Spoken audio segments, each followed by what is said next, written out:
এখন যে জায়গাটি দেখতে পাচ্ছেন এটা হলো ইউনিভার্সিটি অফ হেলসিঙ্কির ভিকে ক্যাম্পাসের একটি অংশ।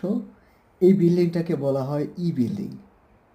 মজার বিষয় হলো ইউনিভার্সিটি অফ হেলসিঙ্কির আসলে কোথায় শুরু কোথায় শেষ আমি এখনও জানি না, কারণ এটা কোনো বাউন্ডারি নাই।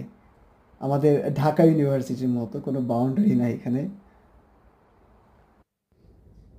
এটা বিল্ডিংয়ের ভেতরের একটি অংশ। মূলত বিল্ডিংয়ের গেট দিয়ে আমি আমার বাসার দিকে যাওয়ার জন্য বের হই। এই গেট থেকে খুবই কাছে। এই গেট থেকে প্রায় 4-5 মিনিটের মতো সময় লাগে হেঁটে যেতে, খুবই কাছে আমার বাসা। একটা রোড, এই সামনে যে রোডটা দেখতে পাচ্ছি এই রোডটা ক্রস করলে একটা সিঁড়ি পড়বে, তারপরে একটা ঢালু জায়গা আছে।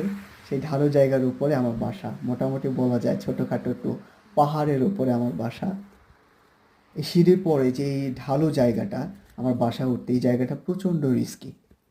যখন স্নোফল হয় বা স্নোফল হয়ে যখন বরফের মোটা আস্তরণ পড়ে তখন প্রবলেমটা হয় না। প্রবলেমটা হয় যখন বরফগুলো গলতে শুরু করে, ওই সময় খুবই পিচ্ছিল হয়ে যায় বরফগুলো একদম। আমরা যে ফ্রিজ থেকে বরফ বের করলে যেমন খুবই পিচ্ছিল থাকে, ওই কন্ডিশনটা তখন সেরকম হয়ে যায়। ওই সময়টাতে আমি অনেককে এই জায়গাটাতে পড়ে যেতে দেখেছি। ইভেন ফিনিশরাও অনেককে দেখেছে এখানে পড়ে যেতে। আমি যেই জায়গাটায় থাকি এই জায়গাটাকে বলা হয় স্টুডেন্ট ভিলেজ। এই স্টুডেন্ট ভিলেজটা mainly agriculture and forestry faculty স্টুডেন্টদের জন্য। এছাড়াও ভিকে ক্যাম্পাসে অন্যান্য স্টুডেন্টরাও থাকে। ধন্যবাদ।